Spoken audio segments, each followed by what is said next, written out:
Seventh eighth pay commission. 30 दिन बाद केंद्रीय कर्मियों के डीए में होगा धमाल। 55% हुई दर तो जेब में आएगी ये सैलरी। स्टाफ साइड की राष्ट्रीय परिषद जीसीएम के सदस्य और अखिल भारतीय रक्षा कर्मचारी महासंघ AIDIF के महासचिव श्री कुमार का कहना है, कर्मियों के डीए की मौजूदा दर 50% है। इसमें 1 जुलाई से 4% की बढ़ोतरी हो जाएगी। केंद्र सरकार में लगभग 1 करोड़ से अधिक कर्मचारियों और पेंशनरों को 1 जनवरी से देय महंगाई भत्ते में 4% की वृद्धि की सौगात मिली थी। इस वृद्धि के साथ ही डीए की मौजूदा दर 46 से 50% पर पहुंच गई है। अब 30 दिन बाद यानी 1 जुलाई से एक बार फिर केंद्र सरकार के कर्मचारियों को डीए में बढ़ोतरी की सौगात मिलेगी। सरकार के सूत्रों का कहना है, इस बार डीए की दर 54 या 55 पर पहुंच जाएगी। केंद्र की नई सरकार अगर डीए में 4 या 5% की बढ़ोतरी करती है तो कर्मचारियों की सैलरी में ठीक ठाक वृद्धि होगी। अगर डीए 54% हुआ तो होगा इतना फायदा। किसी कर्मचारी का मूल वेतन 18,000 रुपये है तो 54% महंगाई भत्ते के हिसाब से उसके वेतन में हर माह लगभग 720 रुपये बढ़ जाएंगे। 50% के हिसाब से डीए 9,000 रुपये बनता है। 54% होने से 9,720 रुपये हो जाएगा। यानी डीए की दर में बढ़ोतरी के बाद उसके वेतन में 720 रुपये का इजाफा होगा। कर्मचारी का मूल वेतन 25,000 रुपये है तो उसे प्रति माह 1,000 रुपये का फ़ायदा होगा। 50% के हिसाब से उसका डीए 12,500 रुपये बनता है। 54% की वृद्धि से वह राशि 13,500 रुपये होगी। यानी डीए की दर में बढ़ोतरी के बाद उसके वेतन में 1,000 रुपये का इजाफा हो जाएगा। जिस कर्मी की बेसिक सैलरी 35,000 रुपये है तो उसे प्रति माह 1,400 रुपये ज़्यादा मिलेंगे। मौजूदा समय में 50% के हिसाब से उसे 17,500 रुपये डीए मिलता है। 54% की बढ़ोतरी के बाद वह राशि 18,900 रुपये होगी। यानी डीए की दर में बढ़ोतरी के बाद उसके वेतन में 1,400 रुपये का इजाफा हो जाएगा। 45,000 रुपये की बेसिक सैलरी वाले कर्मी के लगभग 1,800 रुपये बढ़ेंगे। मौजूदा समय में 50% के हिसाब से डीए 22,500 रुपये बनता है। 54% के हिसाब से 24,300 रुपये होगा।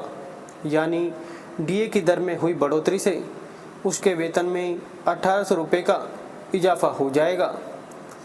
ऐसे कर्मी जिन्हें 52,000 रुपये बेसिक सैलरी मिलती है तो डीए बढ़ोतरी पर उन्हें हर माह 2,080 रुपये का फ़ायदा होगा। 50% के हिसाब से डीए 26,000 रुपये बनता है। 54% के हिसाब से उसे 28,080 रुपये मिलेंगे। यानी डीए की दर में बढ़ोतरी के बाद उसके वेतन में 2,080 रुपये का इजाफा हो जाएगा। 17,000 रुपये की बेसिक सैलरी वाले कर्मचारी को लगभग 2,800 रुपये का फ़ायदा होगा। 50% के हिसाब से उसका डीए 35,000 रुपये बनता है। 54% के हिसाब से डीए की राशि 3,37,800 रुपये हो जाएगी। यानी डीए की दर में बढ़ोतरी के बाद उसके वेतन में 2,800 रुपये का इजाफा हो जाएगा। 85,500 रुपये की बेसिक सैलरी पर लगभग 3,420 रुपये का इजाफा होगा। 50% के हिसाब से उसका डीए 42,750 रुपये बनता है। 54% के हिसाब से वह राशि 46,170 रुपये हो जाएगी। यानी डीए की दर में बढ़ोतरी के बाद उसके वेतन में 3,420 रुपये का इजाफा होगा। 1,00,000 रुपये बेसिक सैलरी वाले कर्मियों के खाते में हर माह 4,000 रुपये से अधिक की बढ़ोतरी होगी। 50% के हिसाब से उसका डीए 50,000 रुपये बनता है। 54% के हिसाब से 54,000 रुपये होगा। यानी डीए की दर में बढ़ोतरी के बाद उसके वेतन में 4,000 रुपये का इजाफा हो जाएगा। डीए 55% हुआ तो होगी इतनी बढ़ोतरी। अगर किसी कर्मचारी का मूल वेतन 18,000 रुपये है तो 55% महंगाई भत्ते के हिसाब से उसके वेतन में हर माह लगभग 900 रुपये बढ़ जाएंगे। 50% के हिसाब से डीए 9,000 रुपये बनता है। 55% के हिसाब से 9,900 रुपये हो जाएगा। यानी डीए की दर में बढ़ोतरी के बाद उसके वेतन में 900 रुपये का इजाफा होगा। कर्मचारी का मूल वेतन 25,000 रुपये है तो उसे प्रति माह 1,250 रुपये का फ़ायदा होगा। 50% के हिसाब से उसका डीए 12,500 रुपये बनता है। 55% के हिसाब से वह राशि 13,750 रुपये होगी। यानी डीए की दर में बढ़ोतरी के बाद उसके वेतन में 1,250 रुपये का इजाफा हो जाएगा। जिस कर्मी की बेसिक सैलरी 35,000 रुपये है तो उसे प्रति माह 1,750 रुपये ज़्यादा मिलेंगे। 50% के हिसाब से उसे 17,500 रुपये डीए मिलता है। 55% के हिसाब से वह राशि 19,250 रुपये होगी। यानी डीए की दर में बढ़ोतरी के बाद उसके वेतन में 1,750 रुपये का इजाफा हो जाएगा। 45,000 रुपये बेसिक सैलरी वाले कर्मी के लगभग 2,250 रुपये बढ़ेंगे। मौजूदा समय में 50% के हिसाब से डीए 22,500 रुपये बनता है। 55% के हिसाब से 24,750 रुपये होगा। यानी डीए की दर में हुई बढ़ोतरी से उसके वेतन में 2,250 रुपये का इजाफा हो जाएगा। ऐसे कर्मी जिन्हें 52,000 रुपये बेसिक सैलरी मिलती है, डीए बढ़ोतरी पर उन्हें हर माह 2,600 रुपये से ज़्यादा का लाभ होगा। 50% के हिसाब से डीए 26,000 रुपये बनता है। 55% के हिसाब से उसे 28,600 रुपये मिलेंगे। यानी डीए की दर में बढ़ोतरी के बाद उसके वेतन में 2,600 रुपये का इजाफा हो जाएगा। 70,000 रुपये की बेसिक सैलरी वाले कर्मचारी को लगभग 3,500 रुपये का फ़ायदा होगा। 50% के हिसाब से उसका डीए 35,000 रुपये बनता है। अब 55% के हिसाब से डीए की राशि 38,500 रुपये होगी।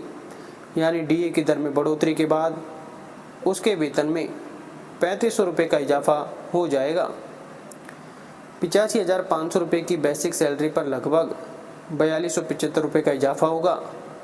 50% के हिसाब से उसका डीए 42,700 रुपये बनता है।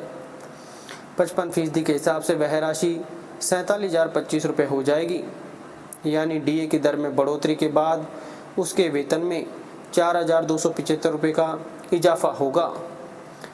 1,00,000 रुपये बेसिक सैलरी वाले कर्मियों के खाते में हर माह 5,000 रुपये से अधिक की बढ़ोतरी होगी। 50% के हिसाब से उसका डीए 50,000 रुपये बनता है। अब 55% के हिसाब से 55,000 रुपये होगा। यानी डीए की दर में बढ़ोतरी के बाद उसके वेतन में 5,000 रुपये का इजाफा हो जाएगा। नई सरकार के समक्ष रखेंगे 8वें वेतन आयोग की मांग। स्टाफ साइड की राष्ट्रीय परिषद JCAM के सदस्य और अखिल भारतीय रक्षा कर्मचारी महासंघ AIDIAF के महासचिव C श्री कुमार का कहना है, कर्मियों के डीए की मौजूदा दर 50% है। इसमें 1 जुलाई से 4% की बढ़ोतरी हो जाएगी। महंगाई तो बढ़ रही है, किसी महीने में कुछ पॉइंट का अंतर आ जाता है, लेकिन जब जनवरी 2024 से 30 जून 2024 तक का चार्ट बनेगा तो उसके आधार पर DA/DR में कम से कम 4% की बढ़ोतरी होना तय है। लोकसभा चुनाव के नतीजे आने के बाद केंद्र सरकार के समक्ष 8 वेतन आयोग के गठन की मांग रखी जाएगी। मार्च अप्रैल में ग्रामीण एवं शहरी क्षेत्रों में मुद्रास्फीति अखिल भारतीय उपभोक्ता मूल्य सूचकांक CPI संख्या पर आधारित वार्षिक मुद्रास्फीति दर अप्रैल 2024 अप्रैल 2023 से अधिक महीने के लिए 4.83% अंतिम है।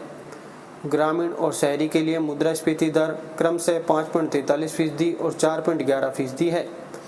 जनवरी, फरवरी और मार्च 2024 के महीनों के लिए CPI क्रमशः 5.10, 5.09 और 4.85 रहा है।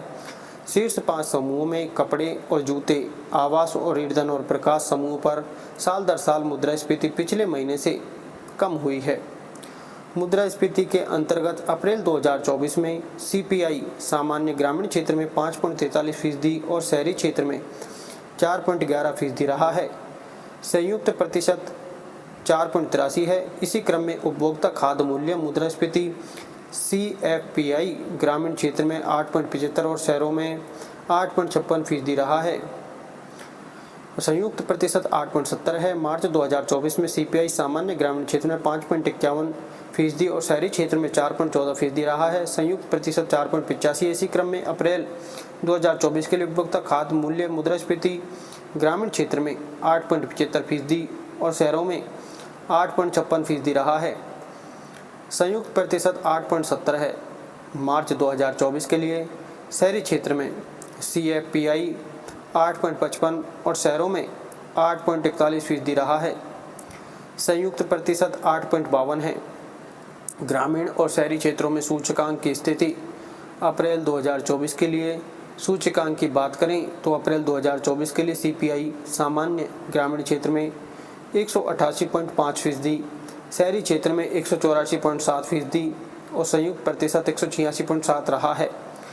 CFPI ग्रामीण क्षेत्र में 188.9% और शहरी क्षेत्र में 195.4% रहा है।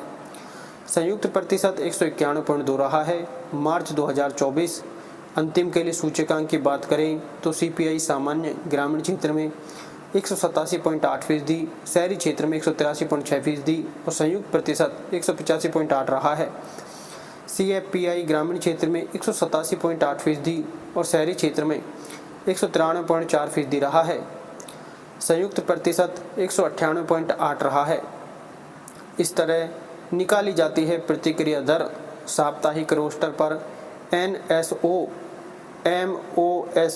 के फील्ड ऑपरेशंस डिवीजन के फील्ड स्टाफ द्वारा व्यक्तिगत यात्राओं के माध्यम से सभी राज्यों केंद्र शासित प्रदेशों को कवर करने वाले चयनित 1114 शहरी बाजारों और 1181 गांवों से मूल्य डाटा एकत्र किया जाता है। अप्रैल 2024 के महीने के दौरान NSO ने 99.9% गांवों और 98.5% शहरी बाजारों से कीमतें एकत्र की, जबकि बाजार बार कीमतें ग्रामीण के लिए 89.8% और शहरी के लिए 93.2% थी। जी हाँ दोस्तों, थैंक यू, धन्यवाद। Subscribe please.